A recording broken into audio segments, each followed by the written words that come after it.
This video is looking at Twelfth Night, and it's an extract from Act 4, Scene 1, which is the point at which Antonio, who has been the captain who's befriended Sebastian and saved Sebastian, he sees Cesario, who is Viola, in disguise. So first of all, if you want to find the extract, it's the one that starts at First Officer, this is the man, do thy office in those scenes. First thing really to look at is to make sure you understand as much as you can about what's going on with the language and what's going on in terms of this particular extract's part in the drama. So why is it there? What's it doing to our understanding of plot? What's it doing for our understanding of character? And we've just had Sir Toby and Sir Andrew kind of coming at Viola, who's dressed as Cesario in this extract. So remember, she's dressed as a young man. And Antonio wanders in and intervenes to save Cesario. But he doesn't think it's Cesario. He only thinks it's Sebastian, remembering that Viola and Sebastian are twins. Viola thinks Sebastian has drowned. She has dressed herself as a boy to serve in Orsino's house, or as a young man to serve in Orsino's house. And the likeness between Viola and Sebastian is causing all sorts of confusion for various characters. So Antonio, after having intervened, he's done that because he loves Sebastian. He has saved Sebastian from drowning, and he thinks Sebastian's great. You know, the two of them get on really well, and Antonio has put himself at some personal risk by coming to the shores of Illyria and looking out for Sebastian, because Antonio is a wanted man. Orsino believes he is a pirate, and there's a warrant out for his arrest. So in kind of standing up for Cesario, Antonio draws attention to himself, and the officers notice him and realise that it's Antonio. So we have the first officer, this is the man, do thy office. So this is Antonio, do your job. And the second officer arrests Antonio, and Antonio initially tries to say, it's not me, Gov, you've got the wrong man. But the first officer isn't having any of that. So down here he says, no, not at all. I know how you look. You know, I know what you look like, your favour. I know your appearance. Even though you don't have, you know, a sea cap on your head, and that might be, you know, a captain's hat, a pirate's hat, whatever. He's not got the kind of marks of his craft, as it were, but he does. He's definitely Antonio. So the first officer confirms, take him away, and then he knows I know him well. And we'll come back to kind of the analysis of this once we've worked out what's actually going on. Antonio realises it's a fair cop, and just before he goes, he turns back to Viola, who's Cesario, and says, this comes from, you know, coming to find you, but I can't do anything about it. I've got to deal with it now, right? What are you going to do? Because now my situation, my needs mean that I've got to ask you for my money again. Because if you remember earlier on, Antonio has given Sebastian his money because Sebastian is in dire straits. And he says, you know, Antonio is more bothered about the impact on Sebastian than he seems to be on him. Because he says, you know, it makes me sorrier for what I now can't do for you than what's happened to me. Well, you look really confused, but, you know, don't worry. And all the way through this scene, the officers are trying to kind of get Antonio away as he gets more and more confused or more irate. And this kind of has to be a direction to the person playing Viola, because she doesn't know what's going on. She's just standing there going, what? You know, you've just saved me, but now you're talking about giving me, you want money from me. And Antonio repeats again, you know, I really must ask you for the money. And all she can say is, well, what money? And she decides that she's going to try and do the best she possibly can by him, because he has just shown her some kindness. You know, he has just kind of intervened. So she says, you know, for what you've done for me here, and, you know, in part thinking about, you know, the situation you seem to be in, you've just been arrested. I will, out of my limited means, my lean and low ability, I'll give you something. I don't have very much. I'm going to take but what I've got presently I'll divide with you. So I will give you half my case, half my kind of possessions. A coffer is a suitcase, really. So, I'll give you half of this. And Antonio is understandably kind of completely confused. He said, you're going to deny you know me now. How is it possible that what I've done to you, can't persuade you to stand up for me when I need you? Don't tempt me to be more miserable, because it's going to make me seem a really awful person if I start listing all of the things I've done for you, in order to get my money back. And Viola says, well, I don't know any. I don't know your voice. I don't know your face. And she then lists kind of, look, I really don't like somebody being ungrateful. It's even worse than all of these awful traits, right? Because as far as she's concerned, obviously she said, well, here's half of what I've got. I don't have very much, but I'll help you out, stranger. And he is now kind of talking nonsense as far as she's concerned. And Antonio is kind of increasingly beside himself that, this is awful. He's now been arrested, and it looks like Sebastian is going to deny he knows him and walk off with his money. And he tries to kind of explain to those watching this scene why he's so upset. He says, this young man that you see here, I rescued from death. I, relieved him, I recovered him, I helped his recovery with such, precious love. And, the way he looked, his entire image, well, I thought it promised worth, and I was devoted to him. Okay? And the first officer says, yeah, so what? We're wasting time. And Antonio carries on with his speech and says, this what I thought was a god has proved to be an awful kind of imposter, has proved to be an idol rather than a god. So, this fake image of a god. And he directs his kind of final comments to Sebastian. He says, you've done your good appearance. Shame. You look great, but, that's not what's inside you, because, the only thing that you can truly call deformed is unkindness. Actually, naturally, there's nothing wrong with the way something looks. There's only kind of problems with the mind. There's only kind of meannesses. He says, yes, virtue, being good is beautiful. But, he then uses this idea that you're a beautiful evil. And beautiful evil people, they're just empty suitcases who have been kind of overstuffed by the devil. So, you look great, but inside, you're nothing. And the officer kind of notices, he's getting more and more concerned. The man grows mad. Away with him. Take it through to Viola. Oh, if it prove tempests are kind and salt waves fresh in love. So they try and take Antonio away, and this time he agrees to go with them. And Viola's left thinking, well, what on earth just happened? And she thinks that he's just spoken with such emotion that it's like he believes what he's saying. He really believes that I owe him. And she says, well, I don't. But then she starts here to think, actually, my imagination might have an answer. And she really wants, this theory she's coming up with to be true, because she thinks, has this man taken me for my dear brother? And obviously the natural progression of her thoughts then is that, hang on, that means he's alive. That means Sebastian's alive. Now, Toby Belch and Fabian have been watching all of this. And Toby Belch says, come on, let's go and have a gossip about what we've just seen. Leaving, Viola still kind of talking, and said, he named Sebastian. He said Sebastian. And when I look in my mirror, my glass, I know my brother is yet living when I look in that mirror. So I look like the image of my brother, and I notice that every time I look in the mirror.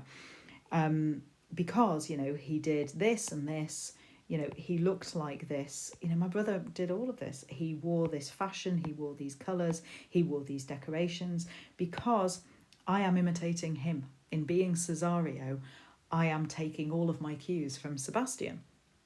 And says, if that proves true, if Sebastian's alive, Then storms are kind and salt waves are fresh in love. And off goes Viola with new hope that Sebastian is in fact alive. So looking at that, that's just kind of checking that you're happy with what it means. Now, in any essay that you do about it, obviously we want to analyse it rather than just translate it or paraphrase it. But you really do need to get straight in your head what's happening so you can then start that analysis. If we look kind of more closely, then you can see that I've done some little earlier annotation. I've done some earlier annotation on this, and we'll talk through it. So when you're analysing, you're trying to think first of all, what's the point of this scene? Well, dramatically, it is showing the audience really the building of the confusion that the Viola Cesario Sebastian plot is coming to. There is apparently this impossibility that there is this young man wandering around Illyria who is behaving in a way that is just confusing the other characters, because obviously we know they're two people. It is also providing the moment where Viola realises that Sebastian is still alive, because she hears Sebastian's name being used by Antonio.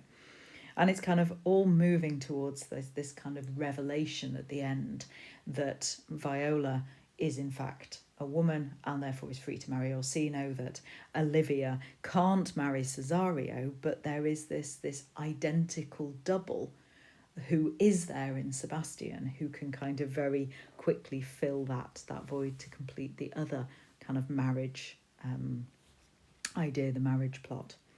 So looking at it here, kind of dramatically, we're heading towards the kind of revelations in the plot, and we get a reminder of the risks that Antonio has taken for Sebastian. So in a play that's dealing with kind of male-female love, this is an example of the love between men.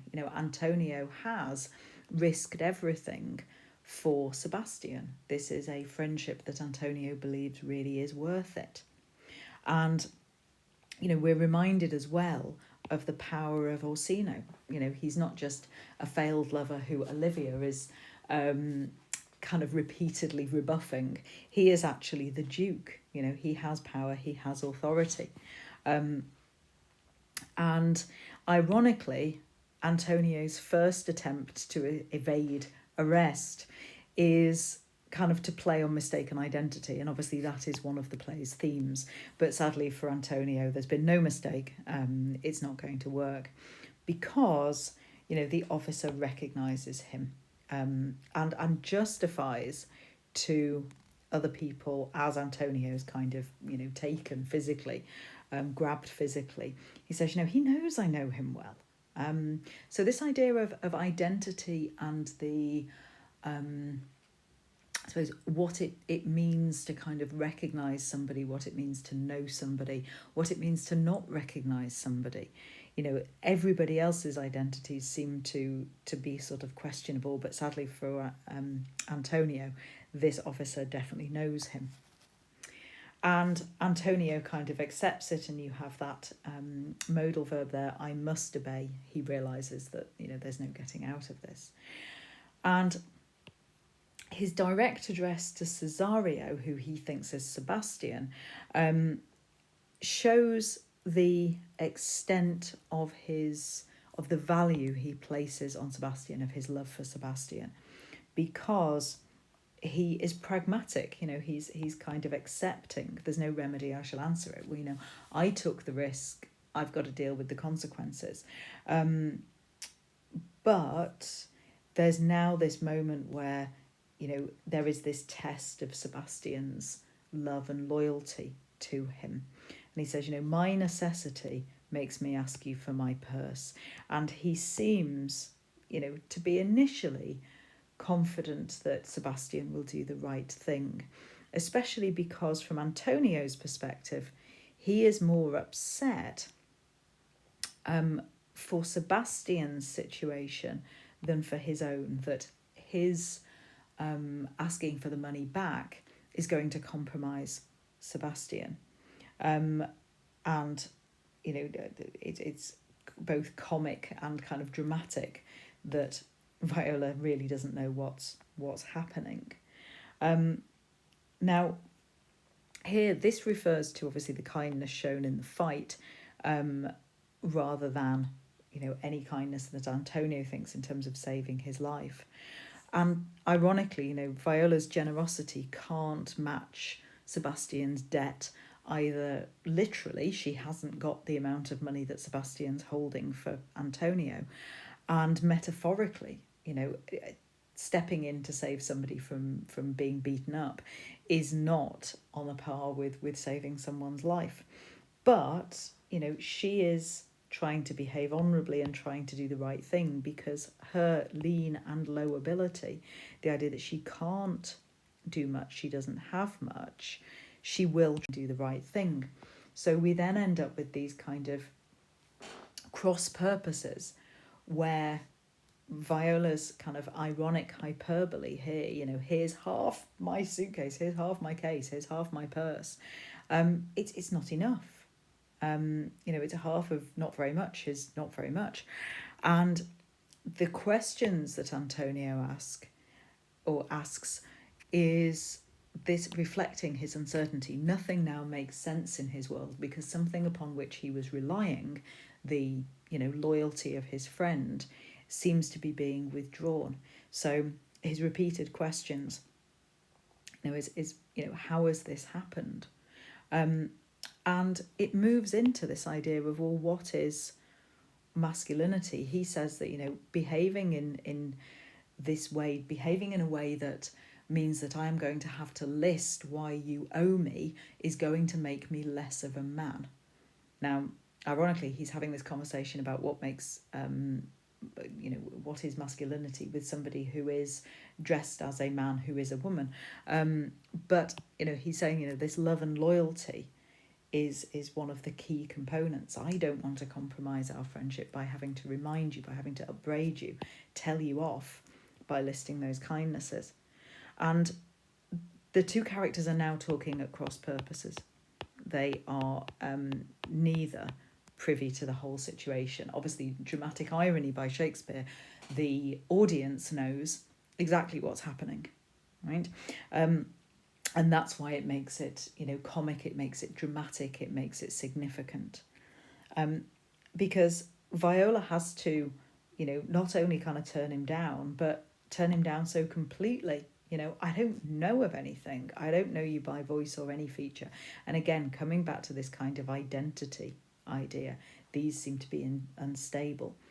And picking up on his idea of, what makes a man? Well, she says, well, I hate people who are ungrateful. I hate that more than lying, being vain, talking endlessly, being drunk, or any, one of those things, those vices that taint, that corrupt or poison our frail blood, our delicate blood. So, there's all of these problems with humanity, and I hate all of them, but I really don't like ingratitude, and I've just offered you half of my stuff. Antonio's kind of emotion is then shown by his use of this apostrophe. Oh, heavens themselves. He can only appeal to higher powers because Sebastian isn't listening to him, really, as far as he's concerned. Oh, going in and out here. Showing the extent of the betrayal that he perceives. And again, the officers are come on, go. But Antonio wants to explain to those around him why he is so wronged. And he uses this metaphor of the jaws of death. I've saved this person. And again, referring to him as this youth shows the significance of what Antonio has done for him. He saved him in his youth, he saved him in his prime, and therefore his potential can be fulfilled. Antonio has got a hand in that when he was going to be kind of consumed by death. And then he moves into a religious metaphor, an extended metaphor, that it was the sanctity, the sacredness of the love that Antonio bore him that revived him and relieved him. And Antonio starts to kind of say that he treated Sebastian as some sort of god. He put all of his faith in Sebastian because his image had venerable worth. If you venerate something, you worship it, you kind of have this huge faith in it. And he did devotion. So, looking at Sebastian, he was so, perfect, so godlike, so worshipful, that I devoted myself to him. And Antonio kind of comes to the point where his faith is then kind of, going to be proved. He's going to say to Sebastian, help me out now. And apparently Sebastian turns away from him in his kind of time of need. And the officer really doesn't care. Antonio then again, this apostrophe, this kind of intense emotion, he switches it round and says, what I thought was a god was an idol. And if you think of the biblical kind of idea that, you shouldn't worship false idols, there's only one true God. So he says, what I thought was the true God turns out to be a fake image. And just in case, he hasn't hammered this home, he turns and addresses Sebastian, which we know is Cesario, and says, you're shaming your good looks. You look great, but inside clearly there's a problem. Playing into this idea of appearance and reality again, the dramatic irony is strong. We know that Viola's looking horrified because she hasn't done any of this stuff. Antonio's horrified because Sebastian really shouldn't be treating him like this. And this kind of a syntactic parallel here, this kind of balancing of the sentence, there's nothing wrong in nature but things that go wrong in your mind. There's no deformities but meanness, and you are mean. So this idea of the couplets, the rhyming couplets here, are really hammering home this kind of condemnation from Antonio to Sebastian. And we end with this kind of oxymoronic image that Sebastian is considered beauteous evil, and those who are beauteous evil, they look wonderful, but they are in fact filled by the devil. And again, finality, if you've got the rhyming couplet there to really kind of drive home the impact of those words before he is led away. And the idea of madness and what's causing madness, of course, Antonio is the victim of the mistaken identity plot.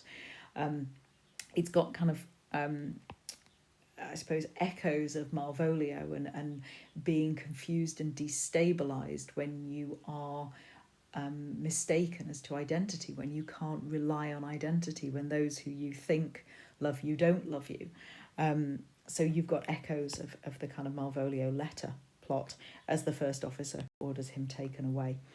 And Viola, left on stage, kind of possibly continues the kind of religious metaphor by reference to passion, because obviously the passion of Christ. But she realises that this intensity of feeling must come from truth. And therefore we start to get the kind of dramatic function of this exchange properly coming to the fore, properly being made evident, because Viola realises that Sebastian's alive. And as Sir Toby Belch kind of works out that, come on, let's go and talk about these, Viola remembers that, he named Sebastian. It's interesting that Viola basically tells the audience that she absolutely is Sebastian's double, because she has done everything she can to become Sebastian's double. She has dressed the same way. She has decorated her clothes the same way. She's behaving the same way. She's, presumably kind of done her hair and her hat and everything. And she's trying to, if you like, revive or reincarnate the person who has previously been her dead brother up to this point. Everything Viola knows about being a good and virtuous young man is embodied in Sebastian. So she tries to kind of mimic that so completely. It also prepares the audience and prepares the ground, foreshadowing the fact that, Olivia has fallen in love with Cesario, but Cesario is not just Viola mimicking a boy, but it is Viola mimicking Sebastian. So the kind of fit there is good, so long as Sebastian goes along with it. And he's quite prepared to accept all of this. So, the idea that they really are interchangeable in those roles is kind of validated. And she realizes that, yes, if this is the case, then nature is good, then everything is fine, everything has worked out. So, I mean, what you might want to also kind of pick up on is, I suppose Viola's intensity of feeling there, that this is all going to come out quite quickly in terms of the length of the sentence, the different clauses in there, that everything is starting to fall into place as she realises what must have happened and kind of addresses Sebastian in his absence. Now, hopefully that makes sense. Remember, if you're analysing, you're not telling the story. The first part of this video, take it that your reader is going to know all of that. Go straight in on the analysis. Look at your assessment objectives. Look at using that subject terminology and look at stepping back and using phrases like Shakespeare suggests, Shakespeare uses, Shakespeare conveys, in order to make sure you're maintaining that analytical tone. Okay, good luck.